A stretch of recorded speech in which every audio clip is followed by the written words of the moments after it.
Hello traders. In this video, I'm taking a look at the Tinga Tinga EA for MT5, and we will go through the full MQL5 Marketplace page, check out the features, look at the historical backtest performance, and see how the EA behaves overall.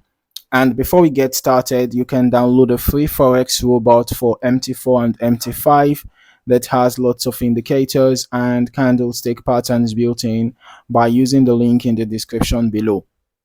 So right here on the MQL5 Marketplace page, we can see that Tinga Tinga EA is currently listed for 3,000 US dollars, and this is version 1.0 from the developer Vicent Samuel Kiboye. According to the marketplace information, this is an MT5 expert advisor, so it's designed for the MetaTrader 5. Now, looking through the description, the developer explains that this EA combines both scalping and trend following strategies into one automated trading system. The idea here is that the EA continuously analyzes market conditions in real time and automatically handles trade execution and management without manual intervention. One thing I do notice here is the focus on automation and simplicity. All right, the EA is described as fully automated. So once it is configured properly, it's intended to manage entries and exits on its own. Okay.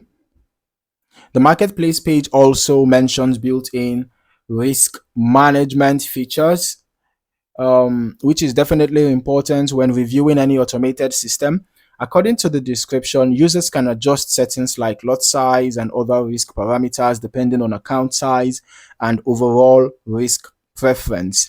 That flexibility can make a big difference because performance and drawdown can vary quite a bit depending on how aggressively the EA is configured.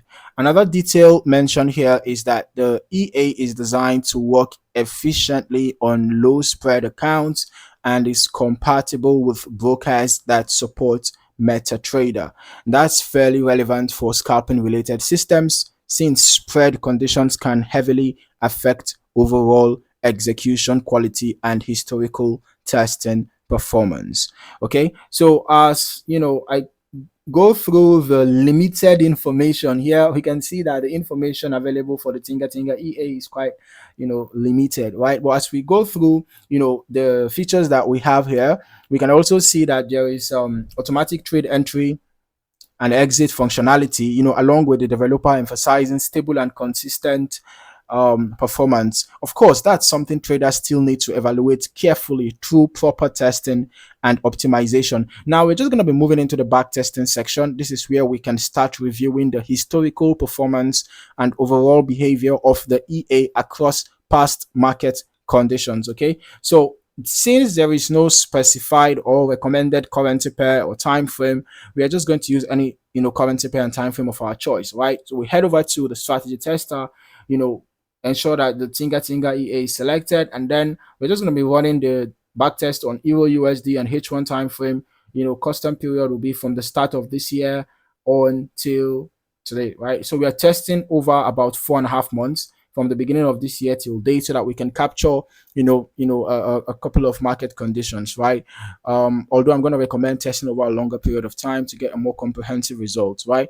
But at least 4.5 months should give us some reasonable data for the backtest. And then for the delays, we are using the last ping to the server and the every tick modeling. Okay, so we're just going to begin the test right now. All right, and in less than a minute we should have the results out. We're just going to go through the chart history and just identify a couple of trades that were executed and see anything that we can point out from there, after which we're still going to look at the results and evaluate some of the information that we have there and see how the EA ultimately performed over the space of the 4.5 months that we are testing. Okay. Okay, so looking at the chart history, we can see that this EA is one that doesn't exactly stack a lot of trades, and it doesn't really take back-to-back trades like that. We can see that there are significant spaces between trades. All right, we had a sell entry here, right? We had another sell here, and we can see that this cell was closed at this point. This cell was closed at this point. So the EA is, allowing trades to run, for a while, but it's still targeting short-term price movements, right? It's still targeting short-term price movement, but at least it's running for a while. And we can see that trades are not exactly, accumulated. I mean, running positions are not exactly accumulated. Stacking of trades, we're not seeing the stacking of trades technique here. Okay, we can see that a buy trade was executed here and closed here. Another proof that it's targeting short-term price movement. A sell trade was executed here and closed here, right? So let's just quickly go to the graph, and we can see that the equity and balance curve was quite fair, right? At some point, the price was, or rather the balance and equity were declining, but then, the EA picked up, and it was recording a gentle slope, consistently for a while, right? Let's just get to the results, and we can see that initial deposit was $3,000. Total net profit is just $26.5. It was not even up to 1%, right? But the total trades taken were 149, and out of 107 short trades, 68.22% were profitable, and out of 42 long trades, 83.88% were profitable. So that tells me that the EA has quite a good win rate, right? The win rate is good, but one of the factors that would have influenced this little net profit is the risk to reward ratio, perhaps, because in as much as the EA is targeting short-term price movements, we can also see that the risk to reward ratio is not good enough, because the largest profit trade was $4.55 and the largest losing trade was $5.35, and the average profit trade was just about $2.06, while the average losing trade was $4.79, right? So that tells us that the average loss is at least 2 times bigger than the average profit. Okay, so that's a bad risk to reward ratio. All right, looking through the historical results here, you can start to observe how the system handled entries and exits during different phases of the market. Now, since the EA combines both scalping and trend following concepts, the trade behavior may vary depending on volatility and market direction at the time of testing. So you can also notice how the positions were managed throughout the testing period, including how trades were opened and closed automatically based on the EA's internal logic. The risk settings used during testing can significantly influence results like drawdown, recovery speed, overall profitability. So it's always important to keep that in mind when reviewing historical reports.